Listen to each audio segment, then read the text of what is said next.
T submission നാളെയാണ്, മറക്കണ്ട. അതിന്റെ ഫ്രണ്ട് എൻഡ് എന്താ ബാക്ക് എൻഡ് എന്താന്ന് ഇതുവരെ ഡിസ്കസ് ചെയ്തിട്ട് വരില്ല. അപ്പോഴാ എന്റെ ടീം മെമ്പേഴ്സും ഭയങ്കര ശോകമാണേ. എന്ത് ഫ്രണ്ട് എൻഡ്? പുതിയ ബാച്ചിലെ പിള്ളേരെ വെച്ചിട്ട് ഞാൻ തോന്നുന്നു നമ്മളൊക്കെ സീലും ചാവലും കളിച്ച കളി ഈ പിള്ളേർക്കറിയും. സെയിൽസ് ഫോഴ്സിന്റെ ട്രെയിനിങ് എടുത്തിട്ട് ഒരു ലൈൻ കോഡ് പോലും എഴുതാറി. നോക്കാം. അപ്പൊ ഞാൻ വിടുവാണേ. ശരിടാ.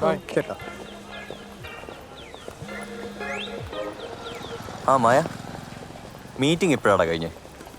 ഞാൻ ദേ ഇറങ്ങുക. മറന്നിട്ടില്ല എൻ്റെ മോളെ. എൻ്റെ മോളെ ഞാൻ പറന്ന് വന്നോണ്ടിരിക്കുക. ഒരു 20 കിലോമീറ്റർ, അരമണിക്കൂറിനുള്ളിൽ. അല്ല മണി, നീ ഇപ്പൊ എവിടുന്നാ? കോയമ്പത്തൂരിലേക്ക് ഒരു ഓട്ടോ ഉണ്ടായിരുന്നിട്ടാ വെളുപ്പിന്. ഞാനൊരു ഡെഡ് ബോഡി മാത്രം. എന്റെ പൊന്നോ, നീ ശവം കൊണ്ട് കളിക്കുന്ന ആളല്ലേ, പിന്നെന്താ പ്രശ്നം? എന്താ ഇത്ര പുച്ഛം? അതെ, നിങ്ങളൊക്കെ ചാകാൻ കിടക്കുമ്പോ അല്ലെങ്കിൽ ചത്ത് കിടക്കുമ്പോ ഉണ്ടല്ലോ ആദ്യം വിളിക്കുന്ന എന്റെ നമ്പറിലേക്കായിരിക്കും. അത് മറക്കണ്ടാട്ടാ.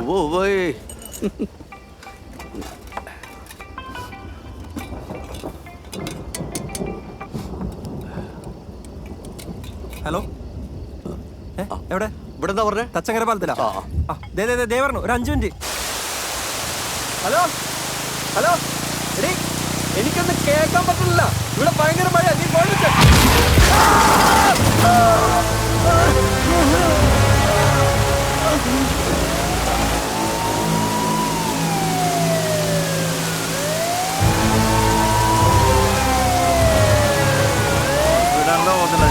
ഭയങ്കര മഴയല്ലേ.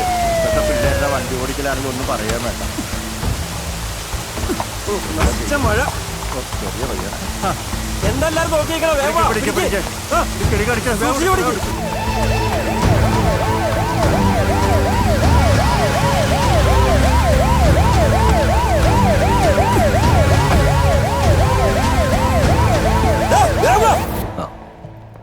സർ, ആ ആക്സിഡന്റ് പേഷ്യന്റിനെ തിയേറ്ററിലേക്ക് ഷിഫ്റ്റ് ചെയ്തിട്ടുണ്ട്.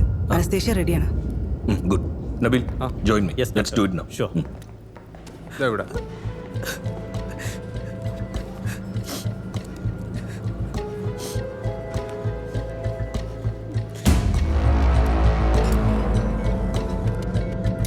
Sister, number 11.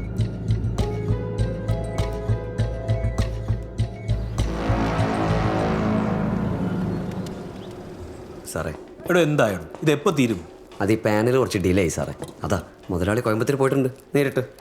എടോ ഇതല്ലേ കഴിഞ്ഞ ആഴ്ചയും പറഞ്ഞേ. ഇപ്രാവശ്യം എന്തായാലും തീർത്തരും.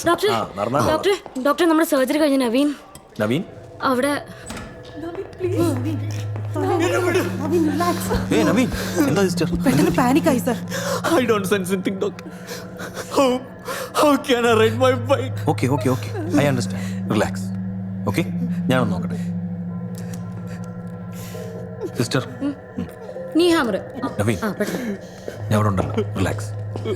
ഡോക്ടർ,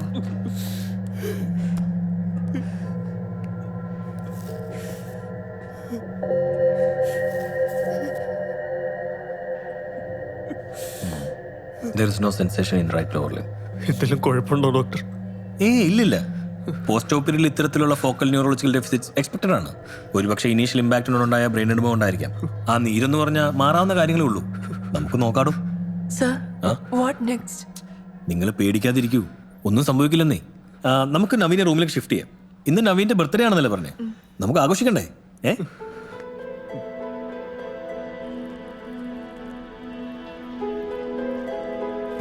വേറെന്തെങ്കിലും വേണോ ചേച്ചി? വേണ്ട, ബില്ലെടുത്തോളൂ.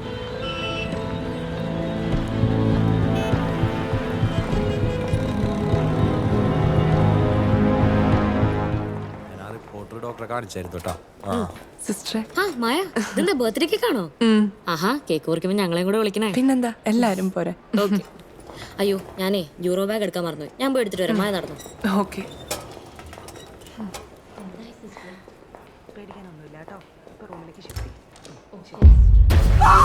മായ,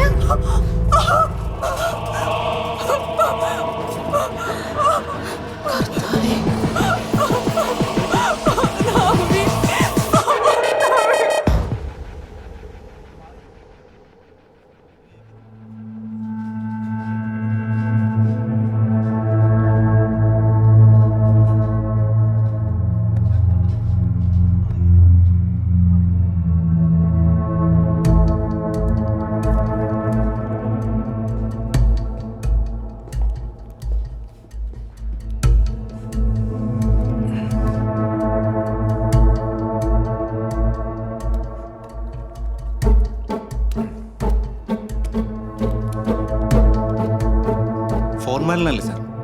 അപ്പോൾ ഡോഗ് സ്ക്വാഡ് പാടില്ല എന്നായിരിക്കും ഉദ്ദേശിച്ചത്.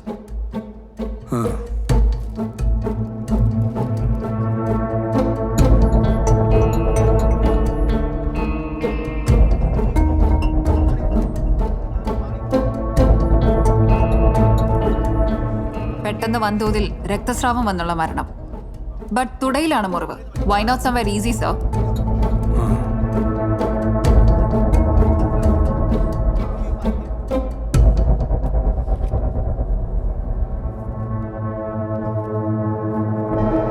സംഭാഷണങ്ങൾ നിലയ്ക്കട്ടെ.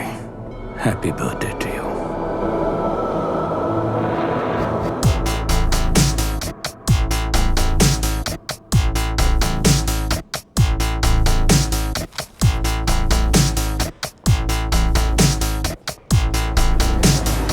ആരാണ് ആദ്യം കണ്ടത്? മായ എന്ന പേരുള്ള പെൺകുട്ടിയാണ് ആദ്യം കണ്ടത്. പിന്നെ സിസ്റ്റർ ജ്യോതി ഉണ്ടായിരുന്നു കൂടെ. ആരാണ് ആക്സിഡന്റിന്റെ കാര്യം മണിയെ ഇൻഫോം ചെയ്തത്? എനിക്കറിയില്ല. ഒരാൾ ഫോണിൽ വിളിച്ച് പറഞ്ഞു. ഏതാള്? എനിക്കറിയില്ല മാഡം. കണ്ടിട്ടൊരു ഗൾഫ് നമ്പർ പോലെ തോന്നി. ഞാൻ ഓഫീസിൽ നിന്ന് ഇറങ്ങി വീട്ടിലേക്ക് പോകാൻ ക്യാബ് കാത്തു നിൽക്കുമായിരുന്നു. അപ്പോഴാണ് നവീനെ ഫോൺ വിളിക്കുന്നത്. 4-2-1-0. ഇന്റർനെറ്റ് കോളാണല്ലോ. സ്ട്രേഞ്ച്. മണി, ഓ സാർ. ഇത്തരം ആക്സിഡന്റ് കേസുകൾ വരുമ്പോൾ വേറെ ഏതെങ്കിലും ആശുപത്രിക്ക് കൊണ്ടുപോകാറുണ്ടോ? ഇല്ല സാറേ. മാക്സിമം ഞാൻ ഇവിടെ തന്നെ കൊണ്ടുവരാറ്. കാരണം ഞാൻ ഇവരായിട്ടാണ് ഒരു ടൈപ്പ്. ഈ ആശുപത്രിക്കോ നിങ്ങൾക്കോ ശത്രുക്കൾ ആരെങ്കിലും? അറിയില്ല സാർ. ഉണ്ടാവാം, ഉണ്ടാവാതിരിക്കും. സംസാരിക്കുന്നതിനിടെ ഫോൺ കട്ടായി. രാത്രി കൃത്യം 11:09.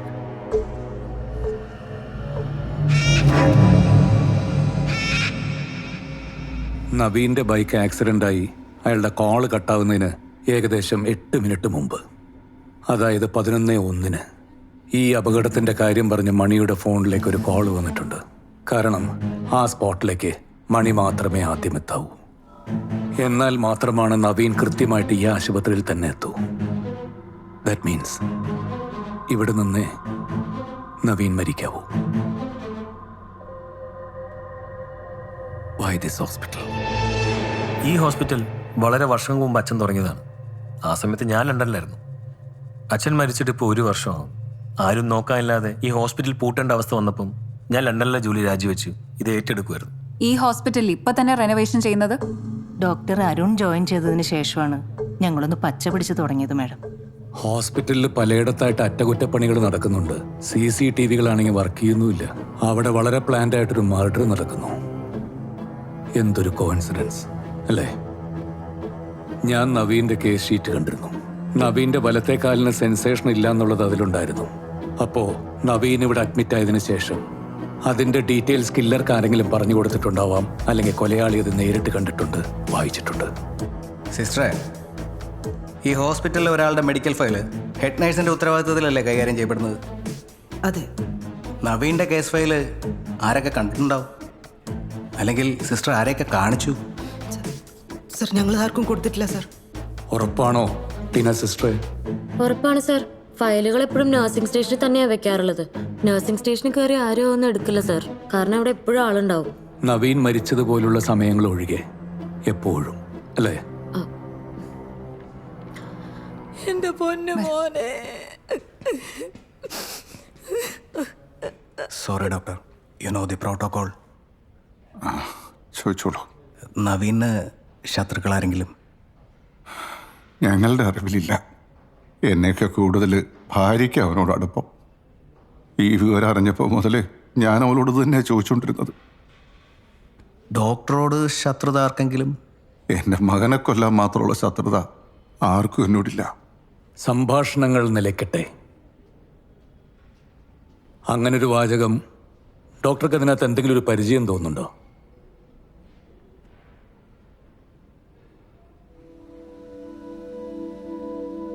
നമ്മൾ ജീവിച്ചിരിക്കുമ്പോൾ നമ്മുടെ മക്കൾ മരിക്കുന്നത് കാണുന്നതിനേക്കാൾ വലിയ ട്രാജഡി ഇല്ല സാർ.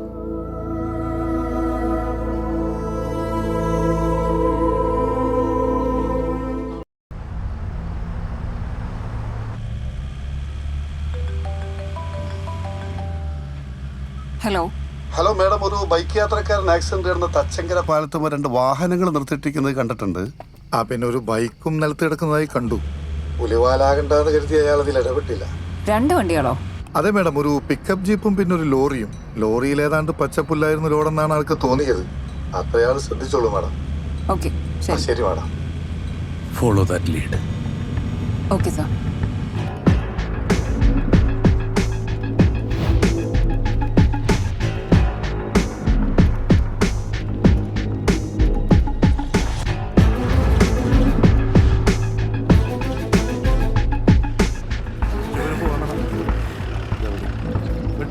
ഇതിലാരടാ ശിവൻകുട്ടി?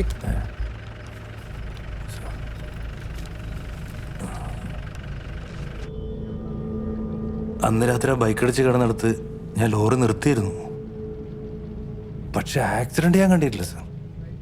പിന്നെ ശിവൻകുട്ടി എന്താ കണ്ടത്? സാർ അത് പിന്നെ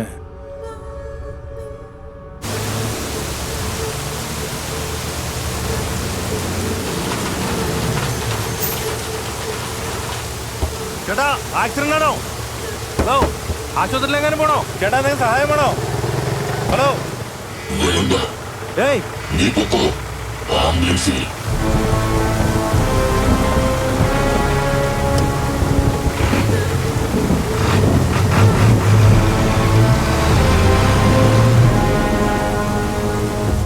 സാറേ, അവൻ തൊണ്ടയിൽ എന്തോ ഒരു ടോർച്ച് പോലുള്ള സാധനം കുത്തിപ്പിടിച്ചിട്ടുണ്ടായിരുന്നു. ഒരുമാതിരി പ്രേതങ്ങളുടെ ശബ്ദം പോലെ. സത്യം പറഞ്ഞ് ഞാൻ പേടിച്ചുപോയി സാറേ. താൻ അയാളുടെ മുഖം കണ്ടായിരുന്നോ? ഇല്ല സാർ. അയാൾ മാസ്ക് ഇട്ടിട്ടുണ്ടായിരുന്നു. പിന്നെ തലയിൽ എന്തോ ഒരു കറുത്ത തുണി കൊണ്ട് മൂടിയിട്ടുണ്ടായിരുന്നു. അയാൾ നല്ലൊരു ആരോഗ്യമുള്ള ആളെ പോലെ എനിക്ക് തോന്നിയത്. അയാൾക്ക് ആൾക്കാരെ നന്നായിട്ട് പേടിപ്പിക്കാൻ അറിയാം സാർ. സിജോ സാർ, ഇത്തരം സന്ദർഭങ്ങളിൽ കഴുത്തിൽ ടോർച്ച് അടിച്ച് ആരും ഒരു ഗിമിക്സ് ഒന്നും കാണിക്കില്ല. അതെ സാർ. ശിവൻകുട്ടിക്ക് പകരം നിറയെ ആളുകളുള്ളൊരു വാഹനമാണ് അവിടെ നിർത്തിയിരുന്നെങ്കിലോ, അല്ലെങ്കിൽ ഇയാളേക്കാൾ ധൈര്യമുള്ള ഒരാളാണ് അവിടെ വണ്ടി നിർത്തിയിരുന്നെങ്കിലോ.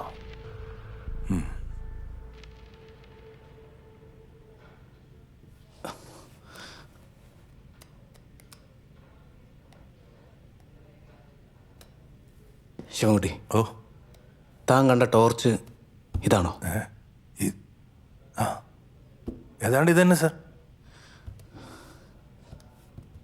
സാർ, നമ്മുടെ കില്ലർമാരിൽ ഒരാൾക്ക് സംസാരശേഷിയില്ല. Sir, serious. അയാളൊരു ആർട്ടിഫിഷ്യൽ ലാരിങ്സ് ഉപയോഗിച്ചാണ് സാർ സംസാരിച്ചത്. ക്യാൻസർ അല്ലെങ്കിൽ മറ്റെന്തെങ്കിലും കാരണം കൊണ്ട് ശബ്ദം നഷ്ടപ്പെടുന്ന ആളുകൾ ഉപയോഗിക്കുന്ന ഒരു ഉപകരണം. എൻ്റെ അച്ഛന് ക്യാൻസർ വന്ന ശേഷം കുറച്ച് നാൾ ഇത് ഉപയോഗിച്ച് സംസാരിച്ചിരുന്നു.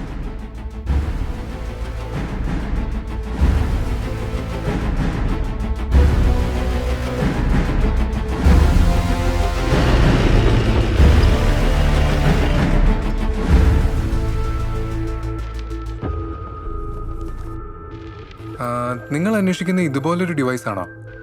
സാർ, ഇത് തന്നെയാണ് സാർ. ആക്ച്വലി സംസാരശേഷി നഷ്ടപ്പെട്ടവർക്ക് ഇതുപോലൊരു ഉപകരണം ഉപയോഗിച്ച് കുറച്ചൊക്കെ സംസാരിക്കാൻ കഴിയും. പിന്നെ എത്ര ശതമാനം സംസാരശേഷി പോയി എന്നതിനെ ആശ്രയിച്ചിരിക്കും പുറത്തേക്ക് വരുന്ന ശബ്ദത്തിന്റെ സ്വഭാവം.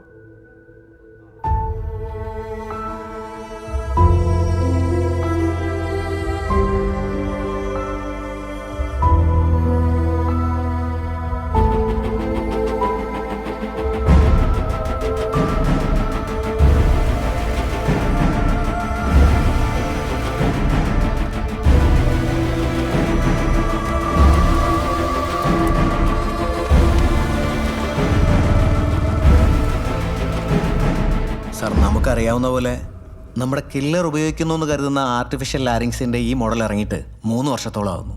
3 വർഷത്തിനുള്ളിൽ ആർട്ടിഫിഷ്യൽ ലാരിങ്സ് ഉപയോഗിക്കാൻ ട്രെയിനിങ് നേടിയ ആളുകളുടെ ലിസ്റ്റ് നമ്മുടെ കയ്യിലാണ്, with address and phone number. Killer കേരളത്തിൽ നിന്നാണ് ട്രെയിനിങ് നേടിയിട്ടുള്ളത് എങ്കിൽ അയാൾ ഈ ലിസ്റ്റിലുണ്ടാവും. സാർ, ലിസ്റ്റ് നോക്കാം. സാർ, ഇതിൽ തന്നെ 120 ആളുകൾ 60 വയസ്സിന് മുകളിൽ പ്രായമുള്ളവരാണ്. ബാക്കിയുള്ളതിൽ 20 പേർ സ്ത്രീകളും 12 പേർ കുട്ടികളുമാണ്. നമ്മൾ അന്വേഷിക്കുന്ന 18-നും മുകളിൽ പ്രായമുള്ള 90 പേര് ഈ ലിസ്റ്റിലുണ്ട് സാർ. ഈ 90 പേരെ ചോദ്യം ചെയ്ത് വരുമ്പോഴേക്കും അടുത്ത വിക്ടിം നമുക്ക് ഈ ലിസ്റ്റ് ഒന്ന് സോർട്ട് ചെയ്യാം Sijo. Anwar Shadath, Thangassery Kollam. Robin Varghese, Thiruvananthapuram. Jagadish, Ponnurunni. Krishnadas, PS, Kannankara. Sabarinath, SBS. Previous page. Krishnadas Kannankara. Sir Kannankara. Sir Ambalappad കണ്ണങ്കരയുടെ അടുത്ത പ്രദേശമാണ് സർ. അമ്പലപ്പാട്. അശോക് സെൽവരാജിന്റെ ഹോട്ടലിൽ കൊടുത്ത അക്കൗണ്ട് നമ്പറുകാരൻ. അജേഷിന്റെ നാട്. Good. Thank you sir. Sir ഈ അഡ്രസ്സിൽ ഫോട്ടോ ഇല്ല. Doesn't matter. 90 പേരിൽ നമ്മൾ അന്വേഷിക്കുന്ന ആദ്യത്തെ ആൾ ഇയാളാവട്ടെ. കൃഷ്ണദാസ് PS, തടത്തിൽ വീട്, കണ്ണങ്കര പോസ്റ്റ്.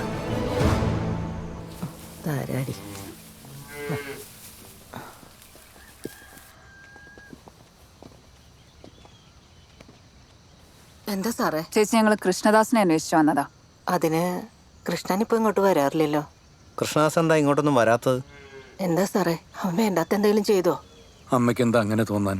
അവന്റെ അടുത്ത കാലത്തെ പെരുമാറ്റത്തിൽ എന്തെങ്കിലും സംശയം തോന്നിയോ? അല്ല സാറേ, അവൻ സംസാരിക്കത്തില്ലല്ലോ. അതുകൊണ്ട് അവന്റെ കാര്യമൊന്നും ആർക്കും അറിയത്തില്ല. Krishnadas artificial larynx ഉപയോഗിക്കുന്നുണ്ടല്ലേ? 3-4 വർഷമായിട്ട് ഉപയോഗിക്കുന്നുണ്ട്. എന്താ സാറേ? കൃഷ്ണദാസിന്റെ ശബ്ദം നഷ്ടപ്പെട്ടത് എങ്ങനെയാ? എൻ്റെ മോൻ്റെ ശബ്ദത്തിനൊരു കുഴപ്പമില്ലായിരുന്നു സാറേ. അവൻ നന്നായിട്ട് പാട്ടൊക്കെ പാടുമായിരുന്നു. സ്കൂളിലെ യുവജനോത്സവത്തിലൊക്കെ അവൻ 1ാം സ്ഥാനമായിരുന്നു. എല്ലാവരും പറഞ്ഞിരുന്നത് അവൻ വലുതാവുമ്പോൾ യേശുദാസിനെ പോലെ വലിയ പാട്ടുകാരനാവുന്ന. അവൻ്റെ തൊണ്ടയ്ക്കൊരു മുഴ വന്നു സാറ്. ചെറിയൊരു ഓപ്പറേഷൻ ഉള്ളെന്ന് പറഞ്ഞ് കോഴിക്കോട് മെഡിക്കൽ കോളേജിൽ കൊണ്ടുപോയതാ. ഓപ്പറേഷൻ കഴിഞ്ഞപ്പോൾ മുഴയോടൊപ്പം അവൻ്റെ ശബ്ദം അങ്ങ് പോയി. അതോടുകൂടി അവന്റെ പാട്ടും പഠിത്തവും ജീവിതം എല്ലാം പോയി സാറ്. എപ്പോഴായിരുന്നു ഓപ്പറേഷൻ? 1989 സാറ്. അവനപ്പോ 10ാം ക്ലാസ് കഴിഞ്ഞ് നിൽക്കുമായിരുന്നു. കൃഷ്ണദാസിന്റെ പുതിയ ഫോട്ടോ വല്ലതും ഉണ്ടോ? ഞാനിപ്പോ എടുത്തോണ്ട് വരാം. 1989, Calicut medical college. Anatomy Dissection Hall, Calicut Medical College.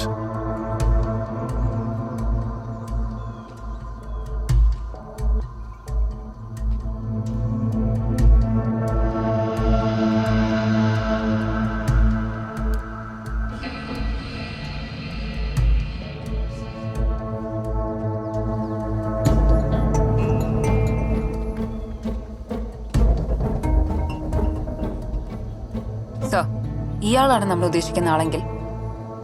സാറേ,